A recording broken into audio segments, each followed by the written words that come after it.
Hello, ladies and gentlemen, kings and queens and beautiful viewers across the World Wide Web. Welcome back to the channel. This is Tune 215, and today we're going to be doing something slightly different. We're going to focus on a tour in a neighborhood that I've done before on a few occasions, the Strawberry Mansion neighborhood. However, we're going to be mainly driving around the location where they shot a movie that just came out called The Concrete Cowboys, shot in North Philadelphia. It came out on HBO Max and a few other platforms. It's a 70-degree day. It's sunny. We're on Sedgley and Somerset. We're driving down Sedgley. There was actually a fire in the neighborhood nearby, so there's a lot of traffic that's being detoured off. I figured I'd take you guys on the drive to the location. We're exiting the Tioga Nicetown neighborhood. That's where I just came from the Tioga part of the Tioga Nicetown neighborhood. Right now we're on 19th and Sedgley, and as you can see or hear, there's a fire truck right there in front of us, one of those SUVs, like a captain lieutenant vehicle, probably because he's rushing to that fire that I was telling y'all about. There was a lot of detours, a lot of traffic. It's bumper to bumper, gridlock. We're on Sedgley Ave and Lehigh Avenue. We are facing southbound. On my left is eastbound, on my right is westbound, behind me is northbound. Now I wanted to cover the neighborhood, Strawberry Mansion, specifically for the Concrete Cowboys set, because I know when that movie came out and I heard of it and I saw the cover and I read the little brief synopsis saying that it was based on cowboys from North Philadelphia, I already knew what they were talking about once I read that synopsis, because I personally myself, I remember growing up in my teen years and in my adult years seeing these gentlemen ride through North Philly on horses. Yes, that's true. That's not made up. I've witnessed it. A couple African-American young brothers riding horses in the streets, like right here on asphalt ground through the streets, like if they're in a vehicle, but they're on horses. I've seen them down Germantown. I've seen them down Lehigh, down Allegheny, down 2nd Street, 3rd Street. You know, sometimes during the Puerto Rican parade, they come out and they ride and they take them around. So that is based on a true story. I was intrigued when it came out because I wanted to, we're on 22nd Sedgley. I wanted to take a look. We're passing Cumberland at the cinematography that they, used when shooting that movie. Now, for those of you who don't know what cinematography is basically the photographic aspect of filmmaking, the framework, the shot composition, the fundamentals.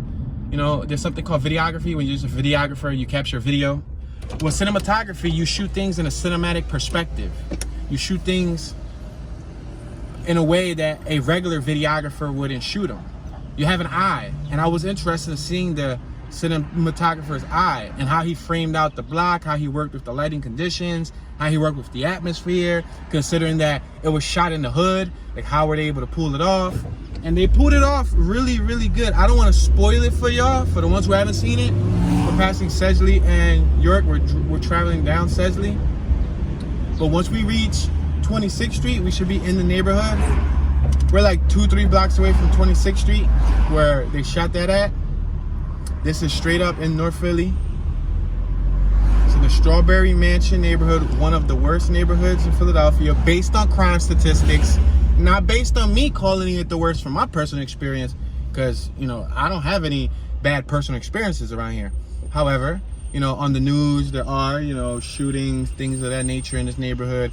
And or when you base it off the police department data and crime sheet, this neighborhood ranks high when it comes to the top 10. But that movie right there was a pretty cool movie. Honestly, I'll be completely honest with y'all, when I saw that it was drama, I didn't want to watch it. I'm not a big fan of drama movies. I'm a fan of horror, first and foremost.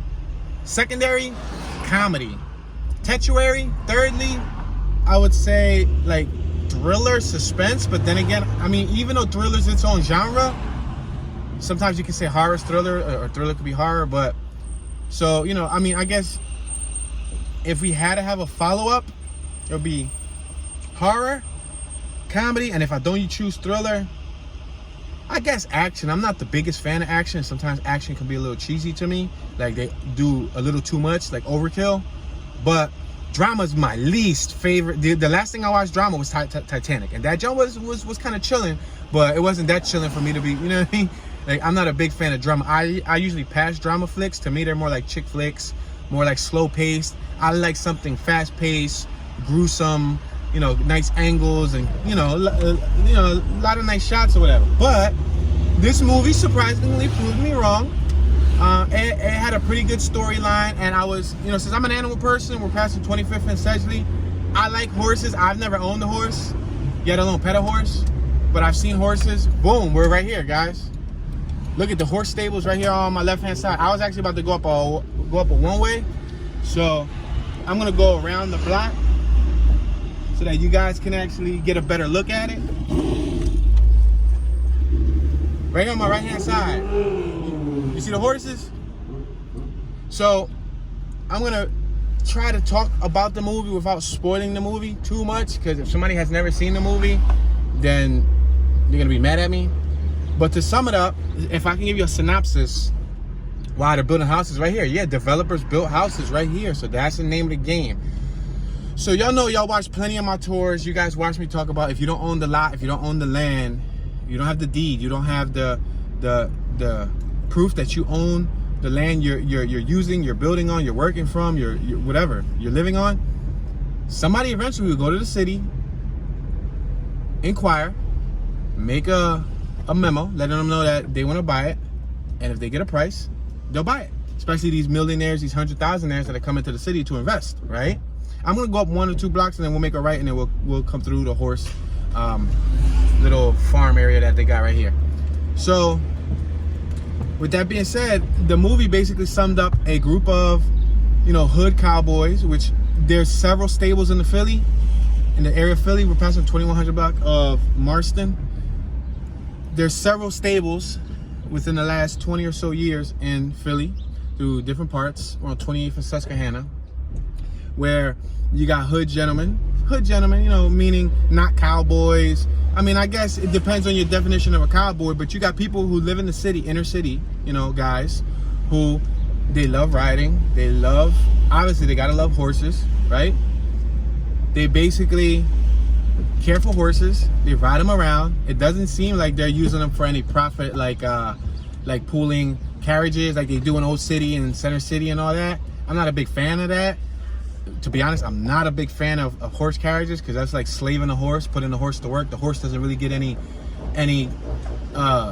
payment other than what? Hay, food, water. Like that's not good, but that's my personal opinion. So these dudes literally just ride the horses, feed them, and just have them around, right? So this specific stable right here was functioning for some time on private property, but they were using it as their own. We're gonna make this right on 29th and Susquehanna.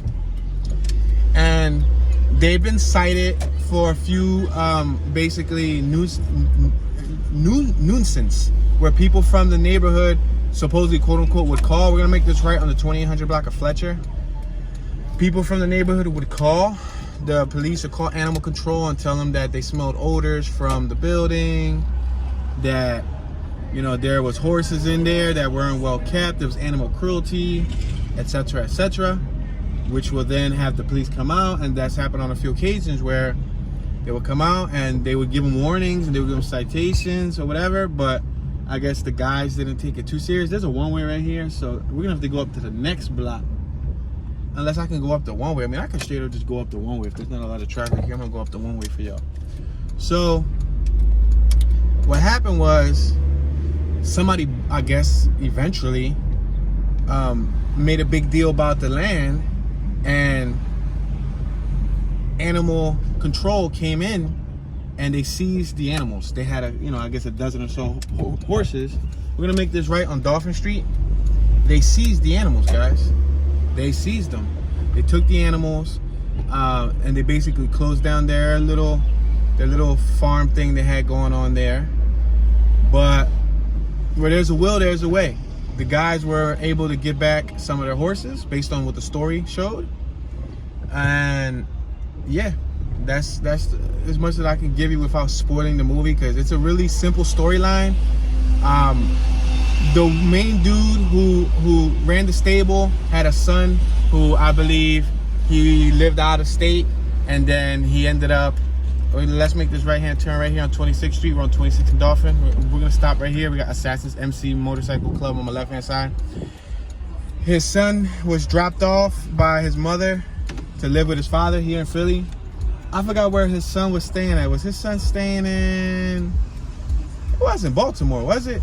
It was in another, it was like, I can't think of it right now. My mind's a little rusty. But his son got dropped off here. His son, the person who played his son in the movie was one of the kids from the hit Netflix series called Stranger Things. That's a pretty good series. If you guys haven't checked it out, it's on Netflix. I think they got season 1 and season 2. Well, that kid was the one who actually played one of the main characters. And then a lot of the other cast were actually real riders from Fletcher Street Cowboys. All right, look at this, horses right here on my left. Look at this, horses. We'll go around the block. I'm gonna make this right here because this is where they shot the movie at mainly. Right here on this block, there was a stable here. I'm gonna turn the camera on my right. Normally I don't turn the camera, but just so that you guys can see this location on my right, this is the garage where they shot it at. Right here on my right-hand side is a couple cowboys, a couple homies from the hood, where on the left, it looks like the original location from the movie. We'll drive back around the block. They ripping it all up. So they used to ride right over here, but I guess somebody bought it, guys. Remember we drove around and I said that somebody bought it? Somebody bought it, y'all. They bought it and it doesn't look like they can actually put their horses in there no more. They're probably gonna build houses, y'all. I'm gonna go around the block one more time. Yeah, so what ended up happening, you know, and that story was written. It was a novel written. Now, how much of it was based on true story, I do not know. I'm not the one who wrote the book. However, I do know the Fletcher Street Cowboys is a true thing. That location is a real location, as you can see. There's horses and a little stable out there. The land that they were riding on, as you can see, is getting built on. Is there still horses out there? Yes. Is that the original bunch of horses that was out there? I'm not sure. We're making this right on Dolphin. We're gonna go right back around the block. Look at this Jeep right here on my right hand side, the Wrangler, with a whole system on the back. You see it? So you had a whole bunch of JBL mid-range speakers. But yeah, so let's make this right again on 26.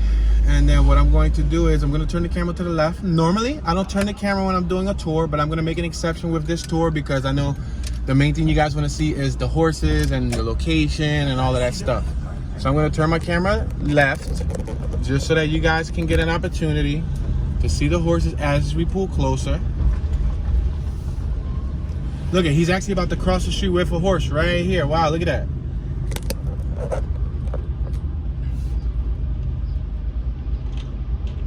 Wow, beautiful, beautiful horse, guys.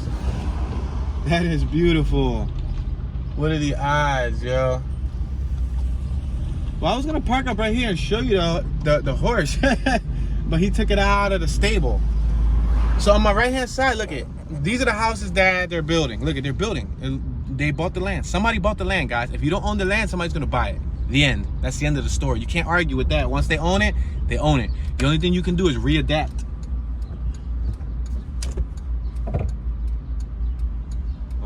So what I'm going to do is I'm trying to get back to that block without doing a whole bunch here. Now let's turn this straight again, and I'll turn it right this time because when I turn it right, you guys will get a chance to see the side that they're building on from the movie. Now a lot of this was just weeds, overgrown grass. It wasn't maintained, it wasn't well kept. It looks like within the last couple of years they fenced it in. They fenced it in the right way. It also looks like they cut all the grass. I'm gonna go up this way. This is the first block that we went to, and it actually was a two-way. Remember the block that I reversed on when the motorcycle was coming out? See right here on my left, this is the stable. You see this right here? This is the stable, that's fenced in, and that looks like they have permission.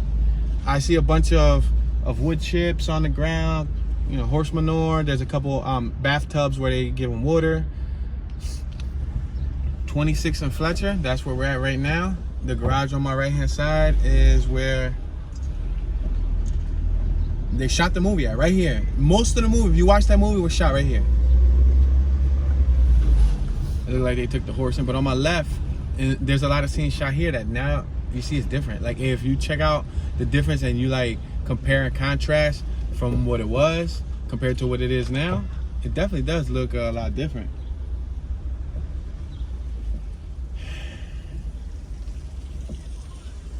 Yeah, little mobile mini homes.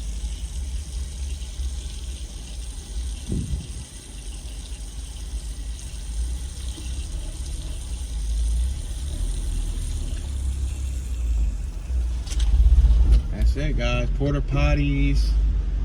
That's when they do construction. They know it's gonna be a long job. They're probably gonna build a whole new community right there. Right there, guys. Which sucks.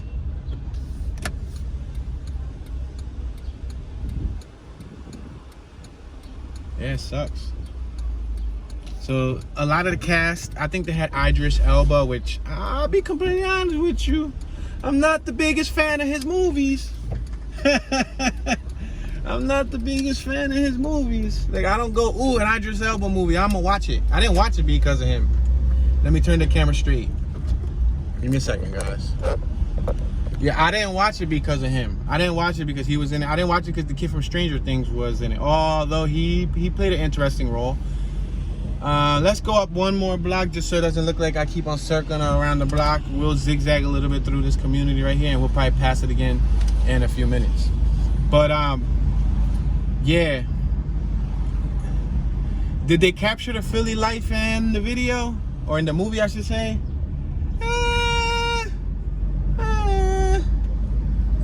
Somewhat. I don't know. Passing Arizona, 2700 block Arizona. I do want to say that I noticed. Yeah, I do want to say that I noticed that there was a scene where they incorporated a motorcycle, or a dirt bike, pretty much. They incorporated a dirt bike wheeling, which I thought that was them trying to get close to the Philly life. The block, they shot a scene on a block, and I was interested. Remember I was talking about the lighting, like how they was gonna work with our lighting, because as a cinematographer, and when you're in video production, you need special lenses and good cameras to work in low light environments, especially when there's not a lot of lighting. And they did a pretty good job working with the low light. We're on 27 at Cumberland. I'm gonna make this right hand turn on Cumberland, 2600 block. On my left, we got a couple youngsters playing basketball in that playground. Yeah, so they did a pretty good job with the lighting.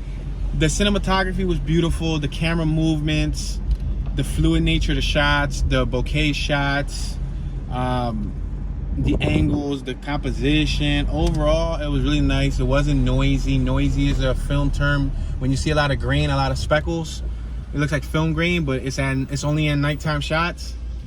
I'm gonna keep on going straight just because we're gonna zigzag a little bit, so you know, we don't just stay right on that. But I was kind of hoping that the horse would have been inside the kennel, so I could have just went around and parked right there and left the camera on it so y'all can see the horse in its natural habitat. Well, not natural, but in its, you know, habitat, you know. But one of the characters in the movie was a scheme. We're on the 2500 block of Cumberland, turning over to the 2400 block of Cumberland. Definition of scheme is like, you could just say like a thief, like somebody who, well, I don't know if you want to call him a thief, but don't bite the hand that feeds you.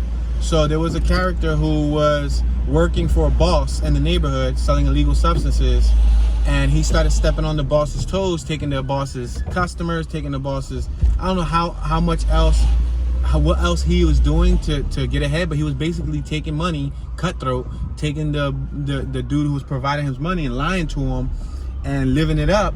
And the dude noticed, and people who ended up reporting it to the dude and letting the dude know that, hey, something's not right. So they ended up going after that dude, which you guys will see how it turned out in the movie. I don't want to spoil it too much. I'm already giving out too much.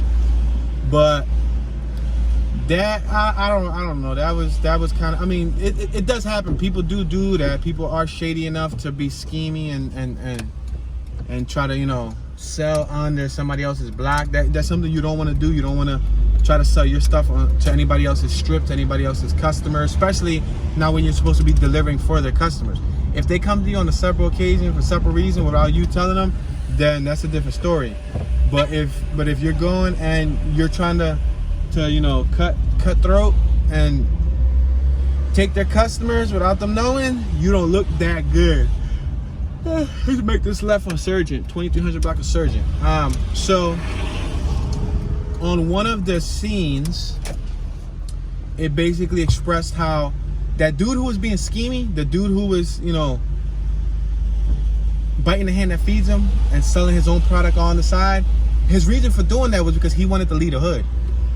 He wanted to get out. But like Carlito's Way, like how Carlito's Way ended, I think if you guys never seen Carlito's Way, then you got to check it out. But let's just say, you know, it sucks to say it in a sad way, but karma comes around in full force. So he had his whole dream, he had his whole idea where he wanted to go and, you know, get out the hood, and he wanted to buy his own farm. He wanted to buy his own acres of land. The dude who was scheming, the dude who was making his own money on the side was a rider. He was an ex-rider. He used to ride before. Let's make this left right here first. Yeah, he was an ex-rider, guys. Like, he used to ride too, but he ended up putting up his cowboy boots for the streets.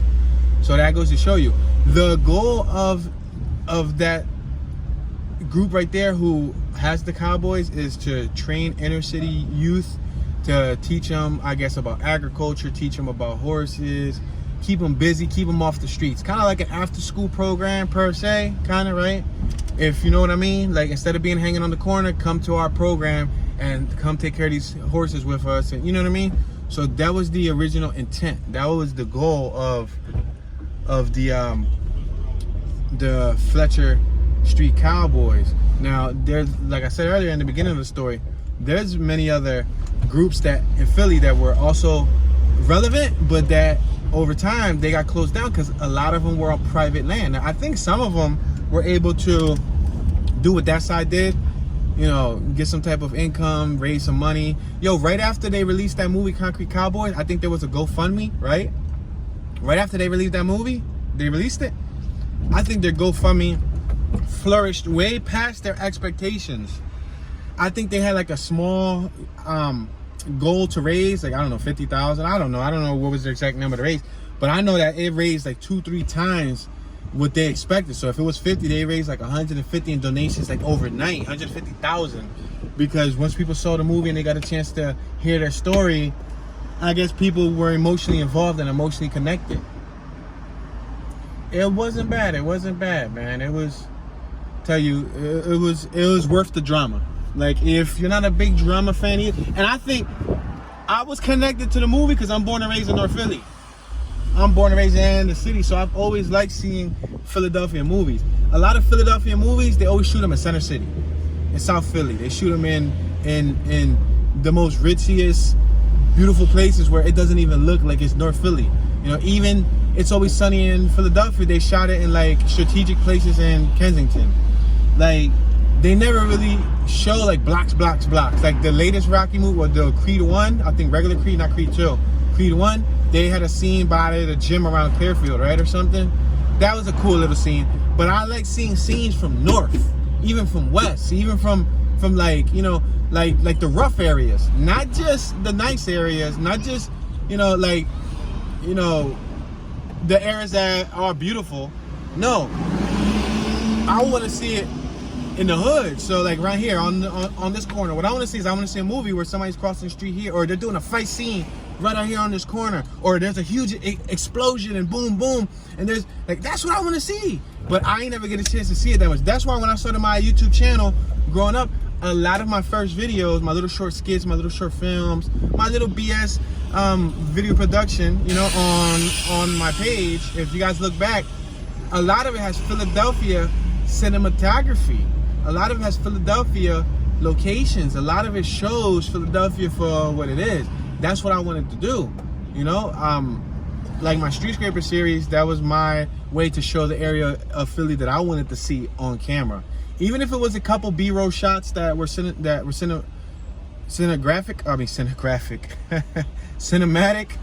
We're on 23rd and Lehigh Ave. Even if it was just a couple shots that were cinematic, that was the goal, was to show Philly in its purest form. To me, this is pure Philly. Some people say no, Tune, pure Philly was in 1963. No, Tune, pure Philly was in the 70s. In 72, that was the best Philly. In your eyes, that was the best Philly. You understand? I'm born in 88. My time is from the 90s to the early 2000s. That's when I started to absorb the environment around me. With that being said, we're on 24th. Should I go on 24th or go up another block? Yeah, I'm gonna make a left on 24th. With that being said, I want to capture Philly in today's time. Because in 20, 30 years, Philadelphia is going to look different. Believe it or not, there's going to be a whole transfer of wealth. The city's going to change. Neighborhoods that were bad are no longer going to be bad. They're going to be sought after communities. Neighborhoods that were pristine, I mean, I'm hoping that they don't go bad. And I'm hoping that, an economic collapse doesn't happen. But that's the story. This is Strawberry Mansion. Yeah, the kid in the story came from where he was from. He had to get accustomed to the Philly life, to the Philly lifestyle. I remember the scene where he went to a party, and I believe they shot that in a Philadelphia row home, which had that row home feeling. I wasn't much of a partier, so I couldn't confirm if that's authentically how the party was.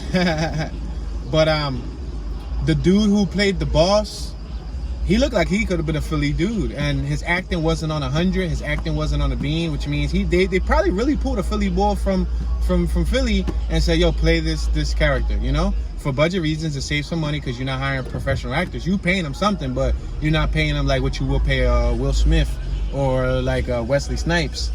And then it gives it that more authenticity, like that realness.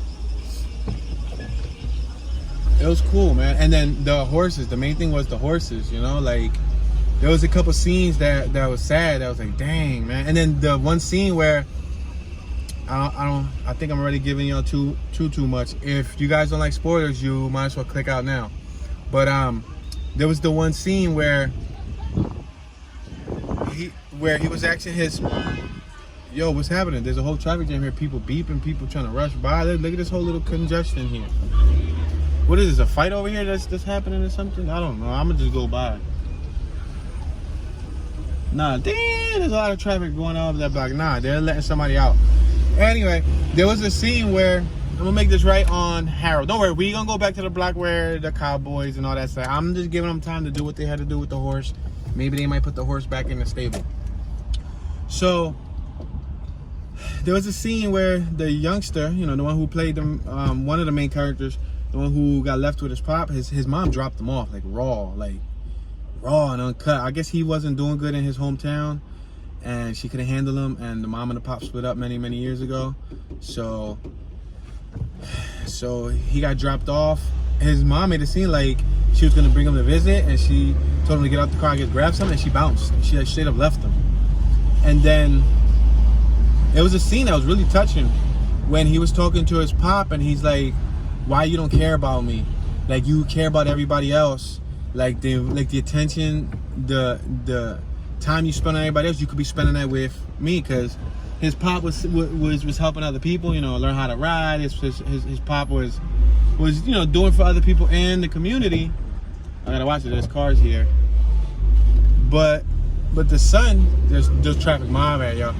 But the son felt like, and the son broke down. The son broke down. It was an emotional scene. The son broke down and wanted to know, like, why you don't love me the same. Like, why? Like, it was a touchy moment, a father and son moment. Because he sees how the father does for everybody else, but when it comes to him, he's rough on him. He's tough on him.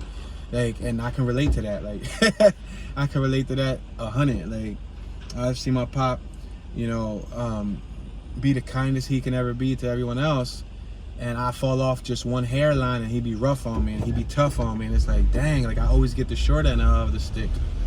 So it's tough, but I kind of got accustomed to it. It gave me a thick skin. I guess that's what any father and son relationship like that would do to you. You have no choice but to adapt and to accept, you know what I mean? So we're on the 2400 block of Harold. They got some pinchos there. They got like chicken. They got all types of food there that's on the grill. What's up with this gentleman right here? I think this gentleman right here, he was just about to stop right there and get out.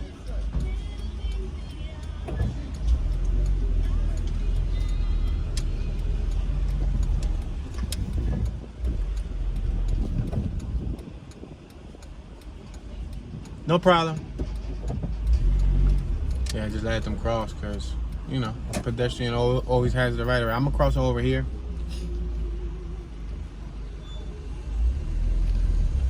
It looks like they got a couple little mini bikes out here, a couple scooters and everything. But yeah, so, oh, look at this dog on my left. How you doing, gorgeous? Oh, they got her tied up to an extension cord. She's tied up to like a 50-foot extension cord. But she was laying down sunbathing in the sun. But yeah, so that scene was raw. It was raw and tough. And then there was a scene where one of the characters, I'm not gonna say which character, but one of the characters passed away.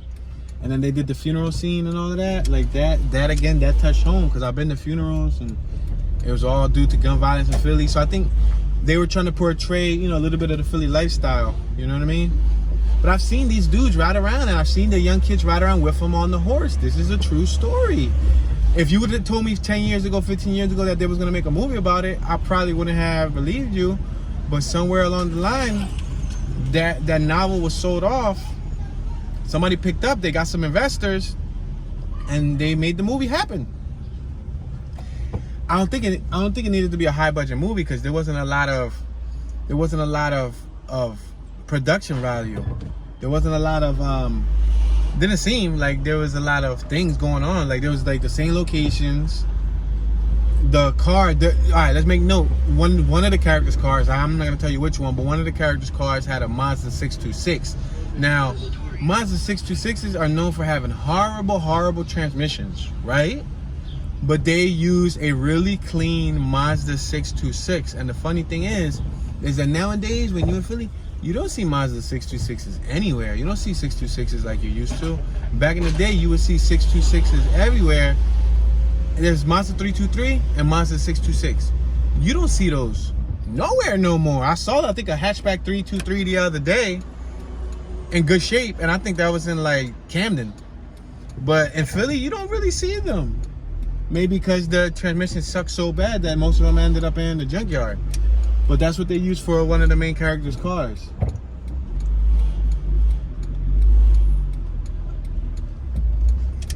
Yeah.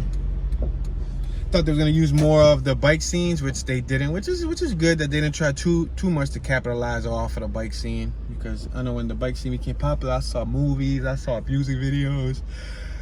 I saw so many different entities trying to capitalize off of the dirt bike scene, but they just had like one shot of a dirt bike wheeling by, which was cool, because that is Philly. Like you'll drive around in Philly and you'll see dirt bikes like on a regular day. So that was cool. I thought it was cool how we could have made a left there, but I'll make a right here on Huntington. We're on 29th and Huntington. Why are you beeping at me, dude? Like I'm making a right. I thought it was cool. We about to pass Hollywood Street. How there was a scene where at nighttime they showed all of the old heads from the block from the Fletcher Street Cowboy crew passing. What's this? Myrtle? I think we just passed. Yeah, Myrtlewood Street. We're on 30th and Huntington. I'm gonna take this in like 2-3 blocks and then we'll cut down. It's already been like 15-20 minutes since I came from the state. Oh, there's some dirt bikes right there. Speaking of dirt bikes, let's make a right and go around the block so y'all can see the dirt bikes. They're right there in the middle of the street. But yeah. Whoa. Yeah, there was a scene where they had all the old heads out, right? Look at this little dog on my left hand side just chilling. Beautiful dog. She said, thank you. Oh, look at, there's a washer right here. This is a dryer. Probably a washer. Whirlpool. It's probably for trash. That's scrap metal. That's moolah, baby. Take that to the scrap yard and you make a quick buck. But yeah, so in that scene that I'm talking about, they had all the old heads out at nighttime and they were all talking and having fun and chatting and that felt like some Philly stuff, because in every neighborhood in Philly, there's, whether it's young people or it's the old people that drink, because they were drinking, they were, I think, smoking and all that. No matter who it is, there's always groups out talking late night, talking about life, talking about the past, talking about the present, talking about the future. You know what I mean? That was cool. That was like Philly. You know what I mean? Oh, there was a I'm not a big fan of hip-hop rappers, hip-hop stars, you know, musicians, entertainers being in movies. I think it's cheesy. And that's my personal opinion, like Ludacris and Fast and the Furious, Tyrese, and there's a lot of other movies, you know, where, same thing with like wrestlers in movies. Like I wasn't a big fan of The Rock for a really long time being in a movie because it felt cheesy. Look, we got the dirt bikes here. Cool, we arrived in perfect timing. I'm gonna let them go.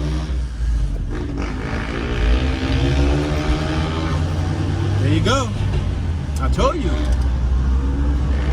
It sounded like they both on 4 strokes. Slow down, bro. That was a stop sign. Y'all tripping. That's how accidents happen. You don't stop at a stop sign. But let's make this left on Cumberland. No, let's go straight and then make it right. Yeah, the dirt bike stopped over there. So the dude dropped his goggles.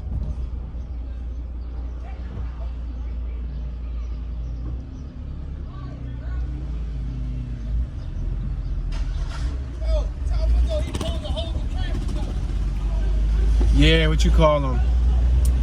He dropped his goggles, so the lady picked him up for him, and he had to come all the way back. Yeah, that's eating the stop sign, bro. You should have just slowed down a little bit. It's better to be safe than sorry. Listen, I don't care. I slow down the stop signs. I stop at stop signs. I look left. I look right. I look left again, and I might throw another right because people pop up out of nowhere, and a bike is no match for a car. So if a car hits you when you're on a bike, you gonna break body parts. We on 30th and York. I'm gonna make this right here.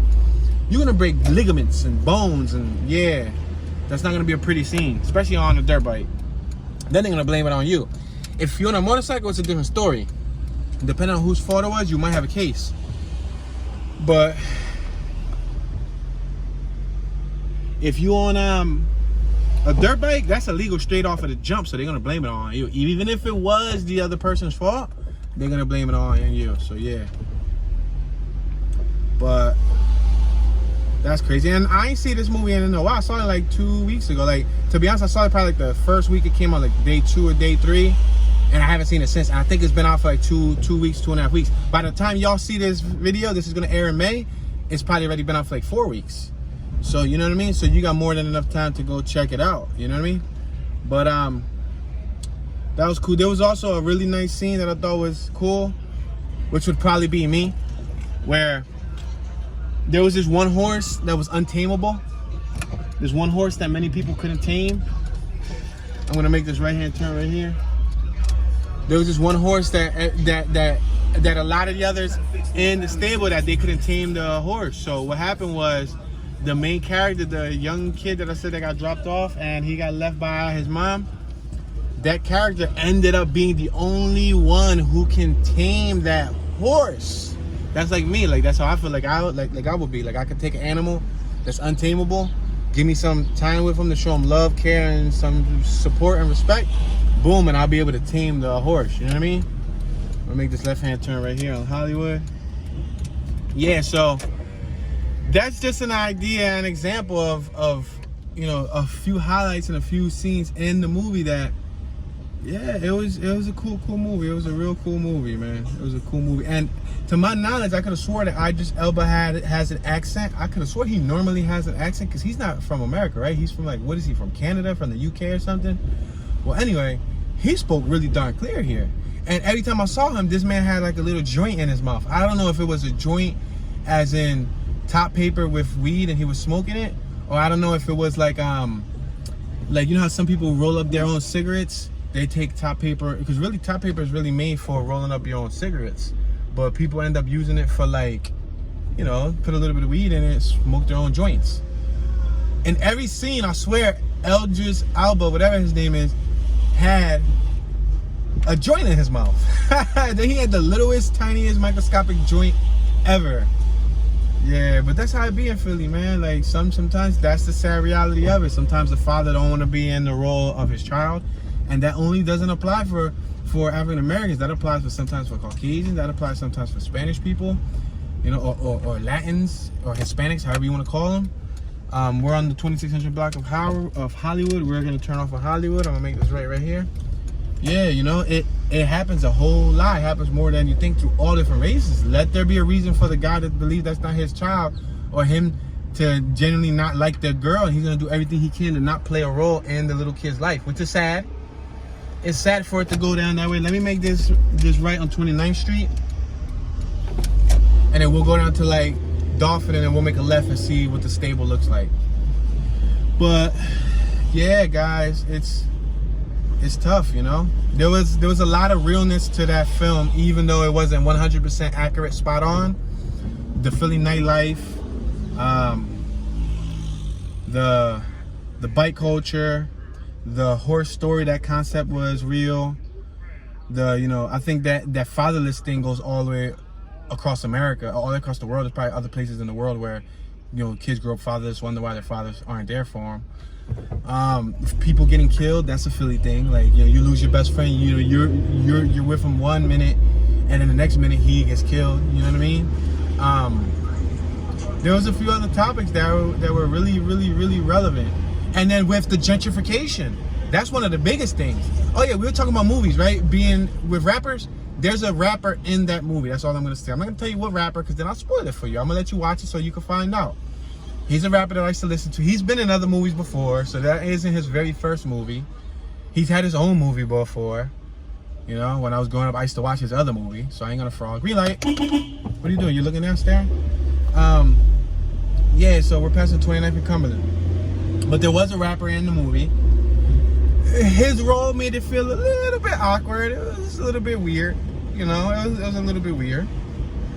I don't know how true this was based on real life, but in the story, in the film, there was a cop who was friends with the Cowboys, but who used to also ride with the Cowboys. Then he became a cop. So I don't know if that's true, or if that was just added on to the story to make it more, impactful. But an ex-rider was a cop, and then the other ex-rider, remember, he turned into a drug dealer. So there was, and that could be based on truth. So I'm gonna make this left here at this red light. That could be based on some truths. You know what I mean? That could definitely be based on some truths. Good, I'm gonna let you go. I'm gonna be the only human being that's gonna let you go. That could be based off some truths, because seriously, I'm sure that those cowboys, those concrete cowboys, they call them concrete cowboys because look around us. We're in a concrete jungle. Asphalt. They could have called them the asphalt cowboys, but I guess concrete is more fitting. But yeah, you know what I mean? They call them concrete cowboys because we're in a concrete jungle. Look all around me. Cement everywhere, concrete. But it's crazy. It's crazy. That's another one to the book. We're on 27th and Dolphin. Law Abiding Citizen was shot in Philly. Shooters was shot in Philly. Sixth Sense was shot in Philly. There was a couple other movies that I can't think of right this second that was shot in Philly. You know what I mean? We're at 26th and Dolphin. We're gonna make a right, and the stable's right up the block from us again. So I'm gonna go around and see if we see anything interesting. I'll make this right here. But that's another one that shot in Philly. There hasn't been anything really epic shot in Philly though.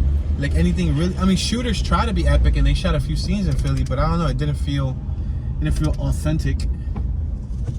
Alright, here goes the kettle on my left hand side, 2500 block of Fletcher on my left, 2500 block on my right. I'm gonna turn this to the left so that y'all can see where the horses stay. I guess they took the horse to the inside, because I don't see the horse outside no more. Maybe they're gonna wash him, give him a bath. On my right hand side, you guys will see there's a lot of those horse carriers. You see these little trailers with the horse carriers. See it right there? You see it, right? With graffiti on it? Yeah. There's a lot of those horse carriers. I guess that's how they transport them. In the film, they had about, I think like 4 to 8 horses. I don't know, something like that. 10, 12 horses. I don't know. In real life, I really don't have an exact count or quantity on how many horses they had. I don't know how they maintain the horses. I don't know if they care for them. I would like to hope that they care for them. You know what I mean? Like I said, it doesn't seem like they use them for profit. Because if they wanted to use them for profit, they could have tried to open up their own hood tours with horses and been pulling people around. They didn't do that from what I know. I've only seen them ride it. And like I said, youngsters periodically would basically ride the actual horses. Now we're right here at that block once again.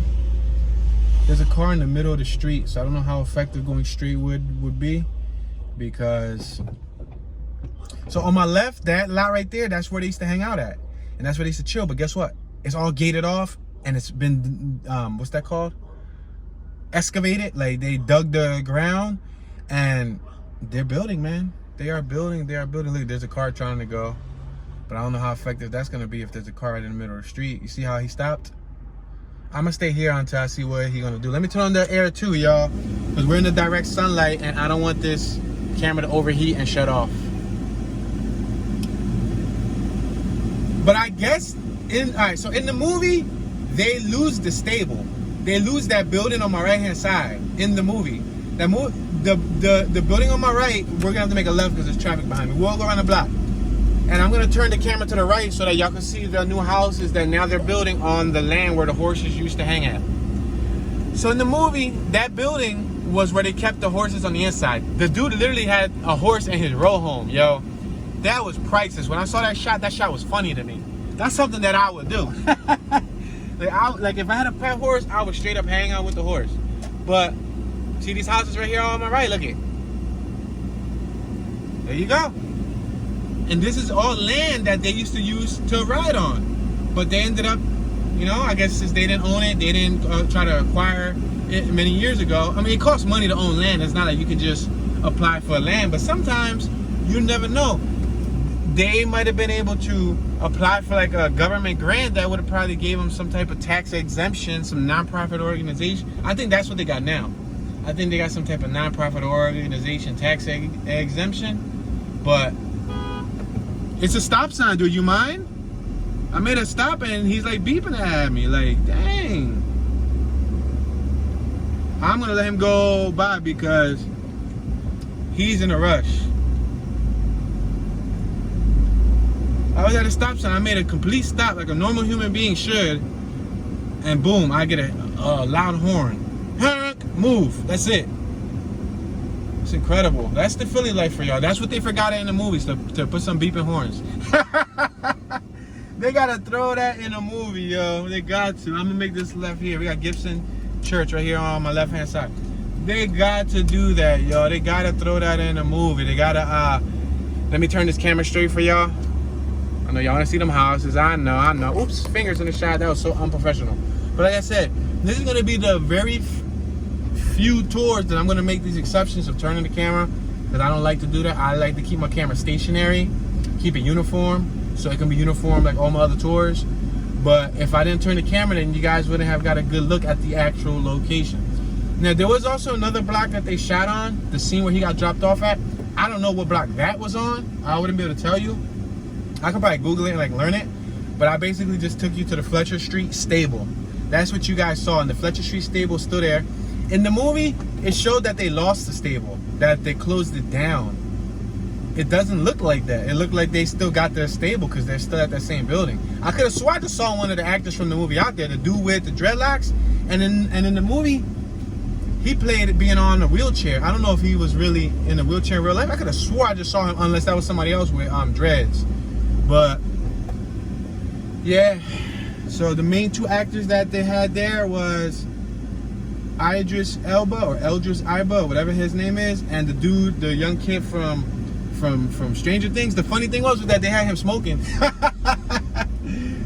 They had the young kid smoking. I don't know if he was inhaling. I'm gonna go straight and then I'm gonna come all the way back around, y'all. I don't know if he was inhaling. It didn't seem like he was inhaling. We're passing 27th Street, but he definitely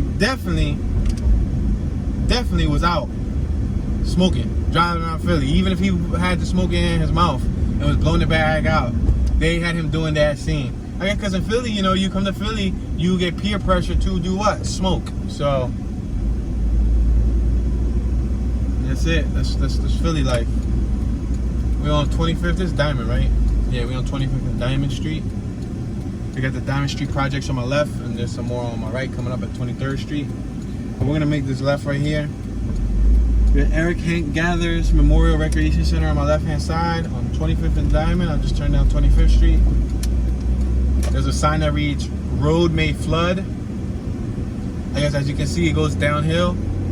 All the water probably runs down here, and you drive through here and it's a crazy pond. You wouldn't want to drive through it, especially if you had a really low car, because if that water hits your alternator, your starter and all that, you're screwed.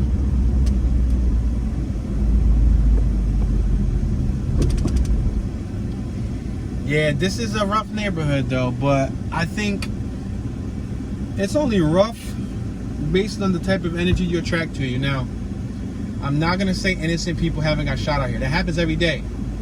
Innocent people, like 2-3 days ago in Port Richmond by Kensington, a 17-year-old female was shot sitting inside her house, and she got shot in her back. It was a male that got shot. I don't know if that was her father or not, and she got shot, and she was inside of the house. She got shot once in the back. So sometimes there's innocent cases where people don't deserve it and they just be in the crossfire.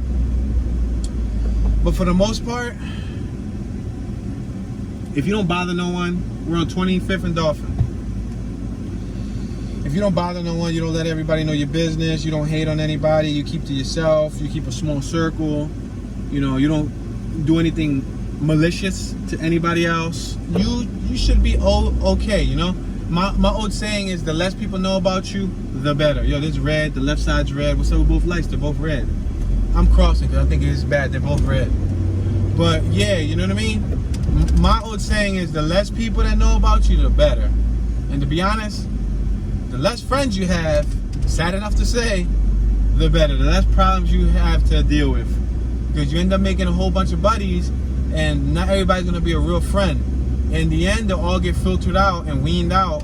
You know, you'll cut your grass low, and you'll hear the hissing, and people will change up on you in a year, in 2 years, in 3 years, in 10 years. You know, and it's hard. It's hard, you know. And sometimes that's the scenario where I'm gonna lower this.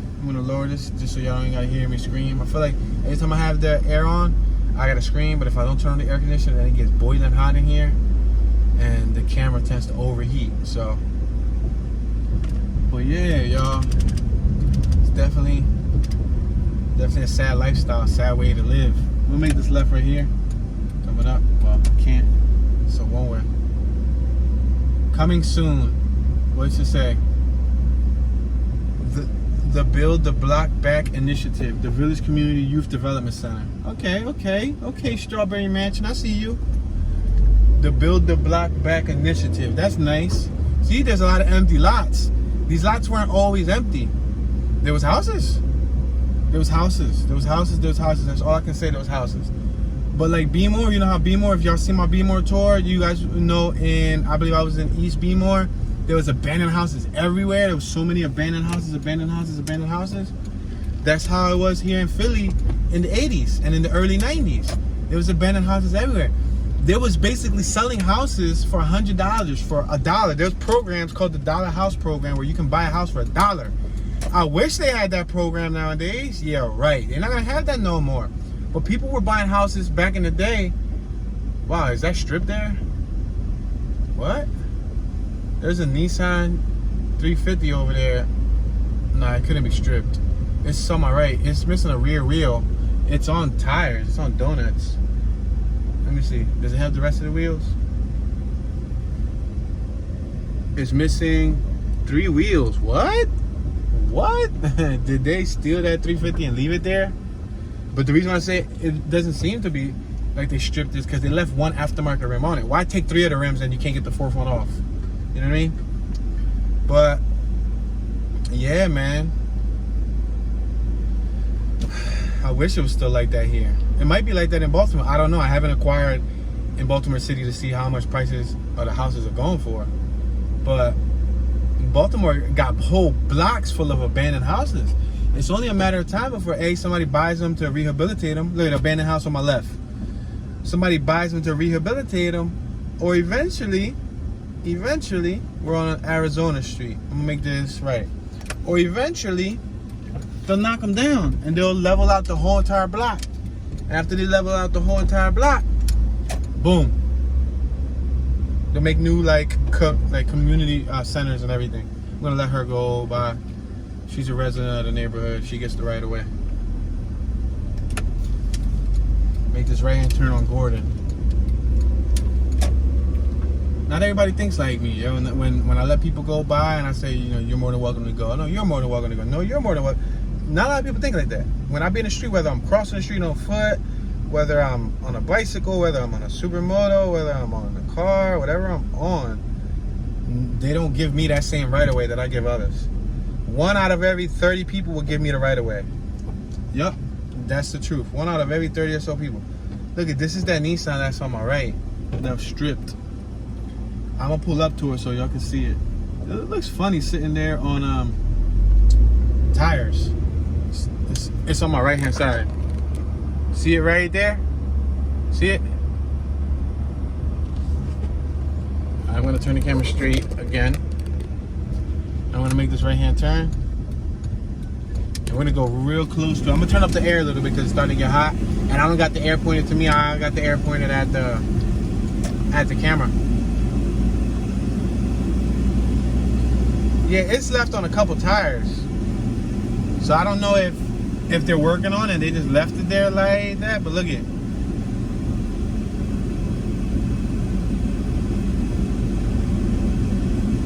Yeah. Nissan. All right, let me open up the window because I'm starting to get toasty. Let's go this way. Go this way. Take a different block. But yeah, guys, that's crazy. So we're in Strawberry Mansion with it. Strawberry Mansion. What a name, right? But I think they call it Strawberry Mansion because of a mansion that was here called the Strawberry Mansion. And you can Google it, or you can check the description of this video and I'll attach a wiki link that'll give you more history on the Strawberry Mansion neighborhood. I usually do that with all my tours. So you can learn about how it got its name, a little bit of the history. Believe it or not, a lot of prominent figures were in Philadelphia in the 1700s and 1800s from all over the world, from Spain, from Germany, from, you know, different parts of Europe. And they were the ones who named these neighborhoods. And some people were given whole neighborhoods because of their royalty. Like, you know, the Harrogate neighborhood and a few other neighborhoods. Because they were like, you know, a royal family, they got a whole neighborhood. And then they named it after whatever they wanted to. But they were the most, you know, wealthiest family in the neighborhood. And I don't know what happened after time. They ended up moving out. The neighborhood still with the same name. And boom. Then it looks like this years later. But look at them lots on my left. A lot of these lots are going to get built in. A lot of them are going to get built in. If you see those little wooden picket fences, those little wooden fences usually mean the city owns the lot. And that's like a community space. When they put those little low-end fences, the ones where you can walk over or walk through, yeah. A lot of the time, that's what it means. I'm gonna make this right one more time. So for one last drive-through, you guys can see the main location from the Concrete Cowboys.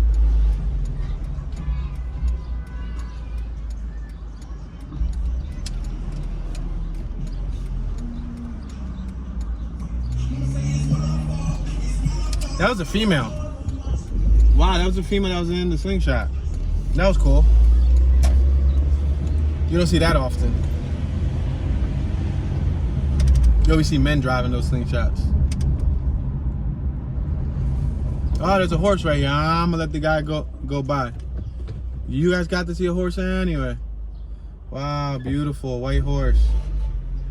Wow, I'm gonna turn the camera so you guys can see it. Wow. And look, you see how they got youth? He got 2 youth with him.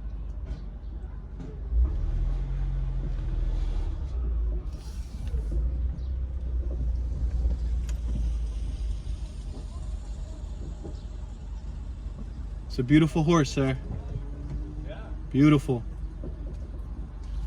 It's a male or female? She's a female. Her name's Chanel. Chanel, that's awesome. Yeah.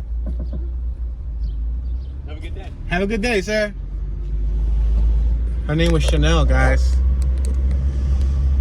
And I don't know if you noticed, but that young man was not African American, which means they're probably getting help from outside entities. Maybe other people who care for animals, you know? He probably cares for animals just the same, and he's probably, you know, maybe working, he's probably partnering with them, like a partnership or something. But as you can see, he had 2 young females with him. They looked like they were learning because the young girl said, Wow, it's just like walking a dog. A much larger dog. But guys, this is our hour mark. We have reached the hour mark, and as you can see, that's why they call it concrete cowboys, because you got horses in the hood, people riding them on the concrete. All right, ladies and gentlemen, our hour mark is up. Thank you for watching. I appreciate your support. Make sure to hit that thumbs up button. Don't forget to comment, share your thoughts, share your memories, share your stories. If you live in a city where people ride horses in the hood, let me know where you're from. Let me know what are your thoughts on the whole concept. As always, sharing is caring. Please feel free to share the video, share it with a friend, family member, and or on a social network so that the masses can see this video. Only you can prevent forest fires. I mean, only you can help Tune 215 grow. So with your help, we'll be able to reach the world, guys. Lastly, don't forget to turn on your notification bell. There's a little bell icon next to the name Tune 215. Click that bell icon and select all notifications, so whenever I drop a new video, you guys can get notified. This is your homeboy, Tune Dollars, Tune 215, and I'm tuning out. Y'all can call me Cowboy Tune. Say no, I ain't even gonna tarnish the name, because I ain't no cowboy, and they the real cowboys out here. I'm just regular old Tune, y'all. But that'd be cool to be a cowboy, yo. Listen, that's on my bucket list. Before I leave this earth, I'm gonna have a farm, and I'm gonna have like a horse or two. Peace out, y'all. Tuning out.